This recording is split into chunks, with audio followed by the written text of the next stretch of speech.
ओम श्री गणेशाय नम नमस्कार बंधुगण आपण मानकु आम यूट्यूब चैनल को बहुत बहुत स्वागत।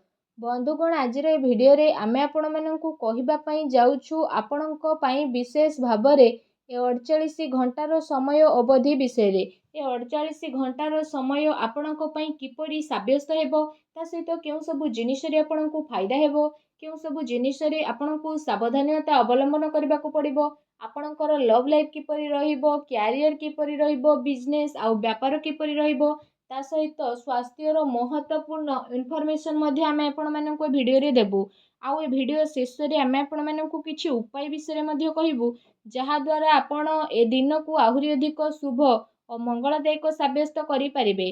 तो आगो को वीडियो आरंभ करबा पूर्व आमर आपणको रिक्वेस्ट कि जदि आपण हमर ए चैनल ले नुआ करि आछंती तो चैनल को सब्सक्राइब करंतु एवं सांगरे नोटिफिकेशन बेल को मध्य ऑन करंतु जहाद्वारा समय समय से नुआ नुआ वीडियो नोटिफिकेशन आपको मिल जिवो। तो आसंतु सर्वप्रथम जानिबा किपरि रहिबो आपणको पई विशेष भाव में 48 घंटार समय अवधि जदि सबुठार प्रथमे कहिबा कि कोन आपणको पई ए दिन रे विशेष भाव में पॉजिटिव रहिबा को जाउछि जदि कहिबा तो फ्रेंड्स ए दिन आपणको पई बहुत ही भल और शुभदायक रहिबो। जरूरी काम करबा द्वारा आपणको विशेष भाव में लाभदायक अवसर प्राप्त मध्य हेबो अटके रहितिबा धन मध्य आपणको पुणी थरे वापस मिली पारे भल खबर मिलिबार आपणको पई अनेक ही जोग बनू अछि उच्च पदाधिकारी एवं वृद्ध लोकंकर सहयोग आपणको प्राप्त हेबो एवं सबु कार्य आपण सहलतार सह संपन्न करिकि आपणको प्रतीत मध्य हेबो। एहा सहित आपण आपणकर कार्य कुशलतार द्वारा कौनसी महत्वपूर्ण कार्य को बहुत ही भल उपाय रे पूर्ण करिवे जहा द्वारा आपणको काफी खुशी मध्य अनुभव हेबो कौनसी अति संपर्कीय लोकंकर घरे आगमन एवं हस परिहास रे आपणकर समय बीतित हेबा घरर माहौल को काफी खुशी भरा मध्य बनेई देबो निजर परिवार रो व्यवस्था बनेई के रखिबा पई जहा नियम आउ कायदा बना जाईछि तो से सब आपणको पई बहुत ही तारीफबान हेबो। एहा द्वारा घरे अनुशासित माहौल रहिबो आउ पिला माने निजर पाठ पढ़ा द्वारा एकाग्र चित्त मध्य रहिबे आपण आपणकर डेली लाइफ रु बाहरी किछि नुआ करिबा पई चेष्टा करिवे जहा द्वारा आपणकर मानसिक आउ शारीरिक थकापण मध्य दूर हेबो आउ नुआ ऊर्जार प्रभाव आपण आपणक भितरे अनुभव मध्य करि नेबे। फाइनान्स संबंधित जदि कहिबा महत्वपूर्ण निर्णय नेबा पई मध्य ए दिन आपणक पई बहुत ही उत्तम दिन रहिबो विशेष भाव में ए दिनर समय आपणक पई किछि सकारात्मक उपलब्धि मध्य नेकी आसीबो निजर महत्वपूर्ण कार्य को निभेइबारे आपण आपणकर विशेष भाव में पूरा ऊर्जा लगेबे आपणक प्रयास अवश्य ही सफल हेबो। धर्म कर्म प्रति आपणक आस्था रहिबो दिल अपेक्षा आपण दिमाग रे मध्य निर्णय नेबे भावुकतारे आसिकी आपणकर निर्णय गलत मध्य होई पारे शेयर मार्केट आउ निवेश ए सबु संबंधित कार्य रे आपणक पई लाभदायक परिस्थिति एबे उत्पन्न मध्य हेबो जहा द्वारा आपणक मन बहुत ही प्रसन्न रहिबो। ता सहित आसंतु जानिबा आपणक पई कोन नेगेटिव रहिबो जदि कहिबा पारिवारिक स्थिति आपणकर चिंतापूर्ण मध्य होई पारे परिवार रे जणे आउ जनक सह ताळ मेळर अभाव मध्य हेबो अनावश्यक कथा को मध्य नहीं विवाद मध्य उत्पन्न हेबार विशेष भाव में संभावना देखा देउछि कौनसी प्रकार मन रे भ्रम उत्पन्न हेबा द्वारा जणे आउ जनक सह लड़ाई झगड़ा मध्य हेबो ता सहित पिलांकर कौनसी नकारात्मक गतिविधि कारणरू आपनको चिंता आउ क्रोध भली भावना मध्य विशेष भाव में उत्पन्न हेबो किंतु से सबु भूल को आपण ठीक करबा पई विशेष रूप से चेष्टा करंतु एहा द्वारा आपणक स्थिति रे शीघ्र ही सुधारता देखिबा को मिलिबो।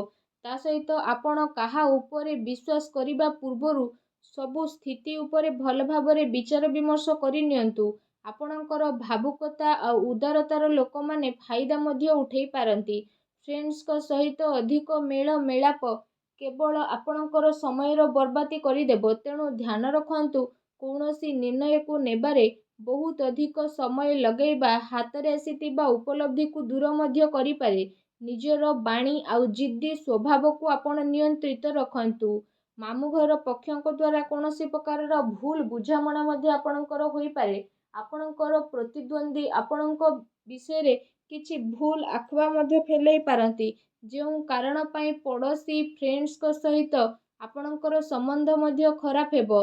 କୌଣସି ବି ପରିସ୍ଥିତିକୁ ଆପଣ ଶାନ୍ତିପୂର୍ଣ୍ଣ ରୂପରେ ବୁଝାନ୍ତୁ। କ୍ରୋଧ କରିବା ସମସ୍ୟାକୁ ଆହୁରି ଅଧିକ ବଢ଼ିଦେବ। ତ ସେଥିପାଇଁ ନିଜର କ୍ରୋଧ ଉପରେ ସଂଯମତା ରଖନ୍ତୁ। ଏହା ସହିତ କୌଣସି ବି କାମ କରିବା ପୂର୍ବରୁ ତା ଉପରେ ଗମ୍ଭୀରତାର ସହ ଭାବି ଚିନ୍ତି କାମ କରିବା ଅତି ଆବଶ୍ୟକତା ରହିଛି। କୌଣସି ବାହାର ବ୍ୟକ୍ତି ଜଳନ ଭାବନାରେ ଆପଣଙ୍କ ଉପରେ ବଦନାମୀ ବା ଆରୋପର ସ୍ଥିତି ମଧ୍ୟ ଉତ୍ପନ୍ନ କରିପାରେ, ତେଣୁ ଆପଣ ସାବଧାନ ରୁହନ୍ତୁ। ଯଦି ଆପଣଙ୍କର ଲଭ୍ ଲାଇଫ୍ ବିଷୟରେ ଆମେ କହିବା, ତ ଏ ଦିନ ଆପଣଙ୍କର ଜୀବନ ସାଥୀ ଆପଣଙ୍କୁ ସବୁ କାର୍ଯ୍ୟରେ ସାହାଯ୍ୟ ସହଯୋଗ ପ୍ରଦାନ କରିବେ ଆଉ ସବୁ କଥା ଆପଣଙ୍କର ଶୁଣିବେ, ଯାହାଦ୍ୱାରା ଆପଣଙ୍କ ସମ୍ପର୍କରେ ସକାରାତ୍ମକ ପରିବର୍ତ୍ତନ ଆସିବ। ଆପଣଙ୍କ ପ୍ରେମ ଜୀବନରେ ଚାଲି ଆସୁଥିବା ସମସ୍ୟା ଏବେ ଆପେ ଆପେ ସମାପ୍ତ ମଧ୍ୟ ହୋଇଯିବ। ଆଉ ଜୀବନ ସାଥୀଙ୍କର ସକାରାତ୍ମକ ସହଯୋଗ ଆପଣଙ୍କୁ ଆତ୍ମବଳ ଆଉ ଆତ୍ମବିଶ୍ୱାସ ପ୍ରଦାନ କରିବ। ଆପୋଷିକ ସମ୍ବନ୍ଧରେ ଆହୁରି ଅଧିକ ଘନିଷ୍ଠତା ଦେଖିବାକୁ ମିଳିବ। ପିଲାଙ୍କର କିଲକାରୀ ସମ୍ବନ୍ଧିତ ସୂଚନା ମିଳିବା କାରଣରୁ ପ୍ରସନ୍ନତାପୂର୍ବକ ଘରେ ବାତାବରଣ ରହିବ ଏବଂ ପ୍ରେମ ସମ୍ବନ୍ଧରେ ଆହୁରି ଅଧିକ ଗମ୍ଭୀରତା ଦେଖିବାକୁ ମିଳିବ। ବୈବାହିକ ସମ୍ବନ୍ଧ ଠିକ୍ ରହିବ ଆଉ ପାରିବାରିକ ମାହୋଲ ଖୁସି ଭରା ରହିବ। କୌଣସି ପୁରୁଣା ମିତ୍ରଙ୍କ ଦ୍ୱାରା ମିଳିବା କାରଣରୁ ଯାତ୍ରା ସୁଖଦପୂର୍ଣ୍ଣ ରହିବ। ତା ସହିତ ଏ ଦିନ ଆପଣଙ୍କ ପ୍ରେମ ଜୀବନ ପାଇଁ ବହୁତ ହି ଭଲ ଦିନ ମଧ୍ୟ ରହିବ। ଏ ଦିନର ଆପଣଙ୍କୁ ଅବଶ୍ୟ ହିଁ ଲାଭ ଉଠାଇବାର ଅଛି। ଆସନ୍ତୁ ଜାଣିବା ଆପଣଙ୍କ ବ୍ୟବସାୟ ଆଉ କ୍ୟାରିୟର କିପରି ରହିବ। ଯଦି କହିବା କାର୍ଯ୍ୟ କ୍ଷେତ୍ରରେ ଆପଣଙ୍କର ଅତି ଆବଶ୍ୟକତା ରହିଛି, କାରଣ ଟିକେ ବି ଭୁଲ ବୁଝାମଣା କାରଣରୁ ମହତ୍ତ୍ୱପୂର୍ଣ୍ଣ ଅର୍ଡର ଆପଣଙ୍କ ହାତରୁ ବାହାରି ଯାଇପାରେ।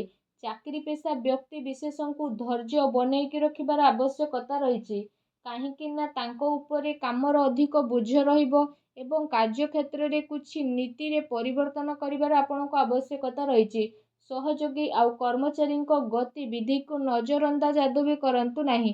ଆପଣଙ୍କ ପିଠି ପଛରେ ଆପଣଙ୍କୁ କେହି ନୋକସାନ ପହଞ୍ଚାଇବା ପାଇଁ ଚେଷ୍ଟା କରିପାରେ।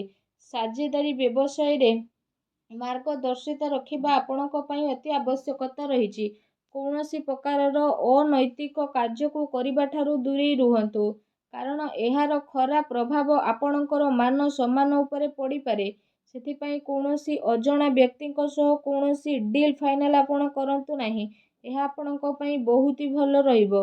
ଏହା ସହିତ କାର୍ଯ୍ୟକ୍ଷେତ୍ରରେ ଚାଲି ଆସୁଥିବା କୌଣସି ପ୍ରକାରର ପ୍ରୋବ୍ଲେମକୁ ଆପଣ ଶାନ୍ତିପୂର୍ଣ୍ଣ ରୂପରେ ସୁଲଝେଇବାର ଅତି ଆବଶ୍ୟକତା ରହିଛି, କାରଣ ଏହା ଦ୍ୱାରା ଆପଣଙ୍କ ଆବଶରେ ଆସି ପରିସ୍ଥିତି ମଧ୍ୟ ବିଗିଡ଼ିପାରେ।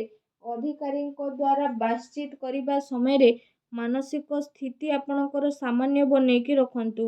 ଏହା ସହିତ ଏ ଦିନ ମାର୍କେଟିଂ ସମ୍ବନ୍ଧିତ କାର୍ଯ୍ୟ ଆଉ ବାହାର ଗତିବିଧିରେ ଆପଣଙ୍କର ବ୍ୟତୀତ ହେବ। ଚାକିରି ପେଶା ବ୍ୟକ୍ତିଙ୍କୁ ନିଜର ଟାର୍ଗେଟ ପୂରା ହେବା ଦ୍ୱାରା ପ୍ରମୋସନ ମଧ୍ୟ ମିଳିପାରେ, ଯାହାଦ୍ୱାରା ତାଙ୍କ ମନ ବହୁତ ହି ପ୍ରସନ୍ନ ରହିବ। ଆସନ୍ତୁ ଜାଣିବା ଆପଣଙ୍କର ସ୍ୱାସ୍ଥ୍ୟ କିପରି ରହିବ। ଯଦି ବିଶେଷ ଭାବରେ କହିବା, ଆପଣଙ୍କୁ ଏସିଡିଟି, ଗ୍ୟାସ୍ ଭଳି ସମସ୍ୟା ମଧ୍ୟ ଉତ୍ପନ୍ନ ହୋଇପାରେ।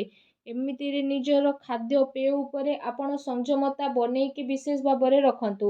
ଏହା ସହିତ ନିଜ ସ୍ୱାସ୍ଥ୍ୟକୁ ଆହୁରି ଅଧିକ ଭଲ ରଖିବା ପାଇଁ ଆପଣ ପ୍ରତ୍ୟେକ ଦିନ ଯୋଗ କରନ୍ତୁ, ବ୍ୟାୟାମ କରନ୍ତୁ, ସୂର୍ଯ୍ୟଙ୍କୁ ଜଳ ଅର୍ପଣ କରନ୍ତୁ। ଦେଖିବେ ସମୟ ଆପଣଙ୍କ ପାଇଁ ବହୁତ ହି ଶୁଭ ଆଉ ମଙ୍ଗଳଦାୟକ ସାବ୍ୟସ୍ତ ହେବ। ଭିଡ଼ିଓ କେମିତି ଲାଗିଲା କମେଣ୍ଟ କରିକି ଜଣାଇବେ। ଚ୍ୟାନେଲରେ ନୂଆ ଆସିଲେ ଚ୍ୟାନେଲକୁ ସବସ୍କ୍ରାଇବ କରିବେ। ଧନ୍ୟବାଦ।